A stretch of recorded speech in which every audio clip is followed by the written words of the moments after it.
साथियों, आज वीरेंद्र मधुर जी के साथ हम जुड़े हुए हैं और वीरेंद्र मधुर जी का परिचय के मोहताज नहीं है। वो एक बहुत अच्छे कवि हैं और कई मंचों पर उन्होंने अपनी आवाज़ का जादू बिखेरा है। हम सीधे सीधे उनसे बात करते हैं और हम वीरेंद्र मधुर जी का यहाँ आने पर स्वागत। बहुत बहुत धन्यवाद। मधुर जी, आपसे सीधा सीधा मैं सवाल करता हूँ। कोरोना का टाइम चला हुआ है और इसमें बहुत सारे जो कवि साथी हैं बड़े विचलित हो रहे हैं और उनके रोजी रोटी के लाले पड़े हुए हैं, उसमें आपका क्या कहना है? देखिए, पहले तो शब्द ये है कि लाले शब्द जो आपने प्रयोग किया है, जी जी लाले नहीं पड़े हैं जी जी लेकिन उनके निवाले छिन गए हैं। निवाले छिन गए हैं। मधुर जी, जो कवि हैं, जो युवा कवि हैं या जो बुजुर्ग कवि हैं या जो मंचों पर स्थापित हो चुके और एक परिवार को पालने की दिक्कत आई हुई है और वो चाहते थे कि कविता के माध्यम से हम अपना रोजगार कर लें, तो उसमें आपका क्या हो है?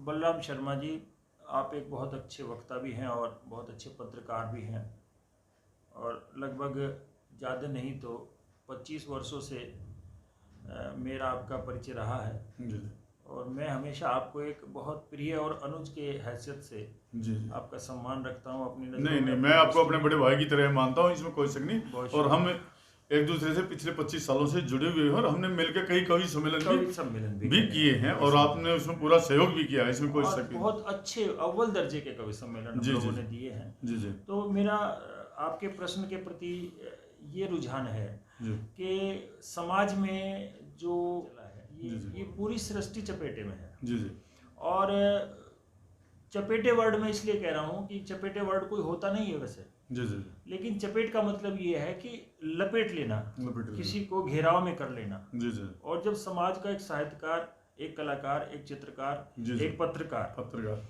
कलाकार किसी भी तरह का क्यों ना हो, जी जी चाहे वो अपना प्रदर्शन ऑन रोड ही कर रहा हो, जी जी और लेकिन उसको कुछ पेट भरने के लिए उसके पास कुछ अन्न धन की जो है ना प्राप्ति होती रहती है। जी। तो इस काल में क्या हुआ कि कुछ वर्ग साहित्यकारों का, कवियों का, कलाकारों का, कुछ वर्ग में इसलिए प्रयोग कर रहा हूँ कि ये संपन्न है, जो जिन पे वैभवता अपने आप है, उनको कोई परवाह नहीं है। लेकिन जो हैंड टू माउथ है, जिन्होंने आज ताजा बनाना है और ताजा खाना है, तो ये समस्या उन लोगों के लिए है।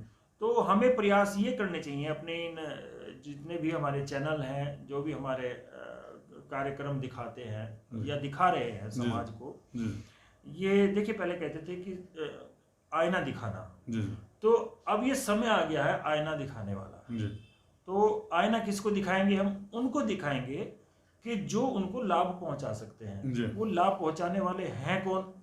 वो हमारे सरकार है और सरकार से जुड़े हुए कुछ हमारी साहित्यिक, कुछ हमारे सामाजिक, कुछ इस तरह हमारे धनाढ़ परिवार, वे इस तरह का प्रयोग कर सकते हैं कि भाई जो नीडेड है, जो जिनको आवश्यकता है, वो उनकी सहायता किसी भी रूप में कर सकते हैं। किसी भी रूप का मतलब ये है कि देखिए, बिना गाने के तो कोई पैसे देने का नहीं। जी जी जी जी बिल्कुल। बिना बजाने के भी कोई पैसे नहीं, बिल्कुल सही कह रहे हैं। लेकिन आप उससे गवाइए, आप उससे बजवाइए। मधुर जी, आप जो नए युवा आए हैं उनको क्या प्रेरणा देना चाहेंगे? क्योंकि आपने भी, मुझे लग रहा है कि 25 साल से तो लगभग मैं आपको जानता हूँ और उससे कई साल पहले से आप कविता मंचों पर करते आए हैं और आपकी कई कविताएं बड़ी चर्चित भी हैं। मैं वो कविताएं बाद में आपसे अनुरोध करूँगा कि आप बाद में सुनाएंगे, लेकिन उससे पहले युवाओं के लिए क्या प्रेरणा दे सकते हैं आप? देखिए, युवाओं शब्द जो है ना, एक वो विस्तृत है। जी जी।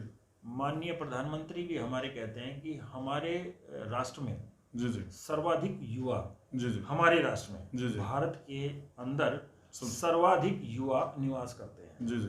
प्रश्न ये है कि हम उनको काम कितना दे रहे हैं, और हम उनसे काम कितना ले रहे हैं। जी।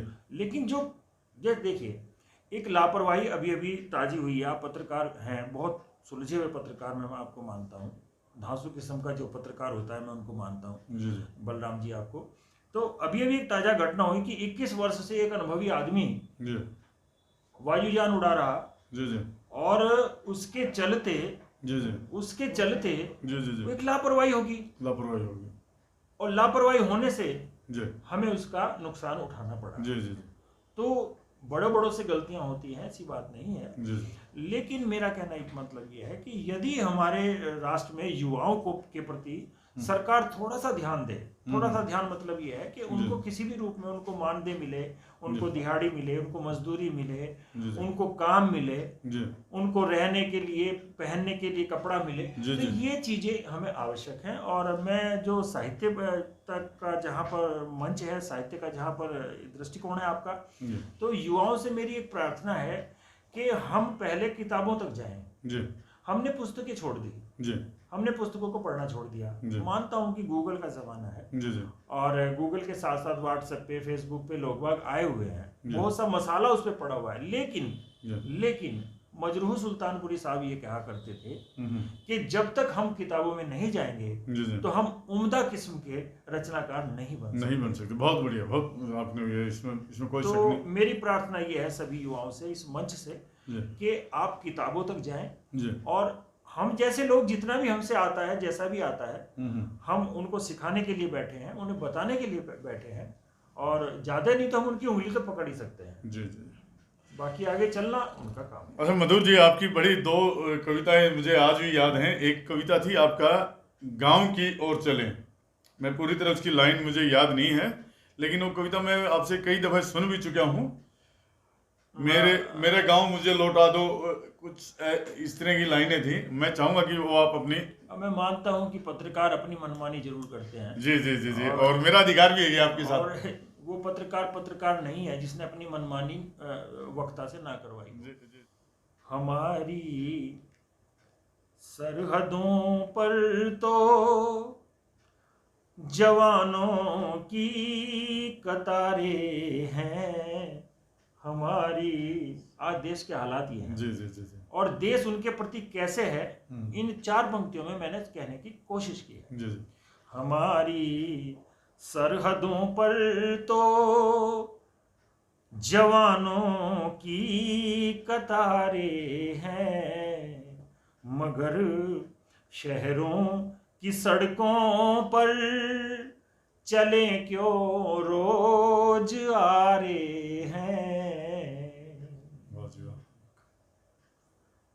मगर शहरों की सड़कों पर चले क्यों रोज आ रहे हैं। और पंक्ति देखे बलराम जी कि शहीदों की नहीं चिंता चुनावों की फुहारों में, शहीदों की नहीं चिंता चुनावों की फुहारों में। और अंत में जो बात मैं कहना चाहता हूँ, आप देखिए, यहाँ तो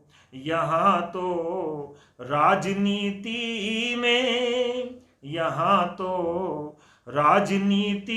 में उछलते सिर्फ नारे हैं, हमारी सरहदों पर तो जवानों की कतारें हैं। बहुत बहुत धन्यवाद बलराम जी, आपने मुझे समय दिया। हमारे साथी वीरेंद्र मधुर जी का मैं तहे दिल से आभार व्यक्त करता हूं, और इन सबसे बड़ी बात है इन्होंने समय दिया। हालांकि मेरा इन पर पूर्णतः अधिकार है, और जब भी हमें ज़रूरत पड़ेगी समय समय पर ये हमें सहयोग और आशीर्वाद देते रहेंगे। मैं बड़े भाई और एक राष्ट्रीय कवि, और जो विदेशों में भी कई कविताएं कर चुके हैं, वीरेंद्र मधुर जी का तहे दिल से आभार व्यक्त करता हूं। और मेरी पूरी टीम उनके साथ हमेशा, मुझे उम्मीद है कि वो सहयोग करते रहेंगे। धन्यवाद।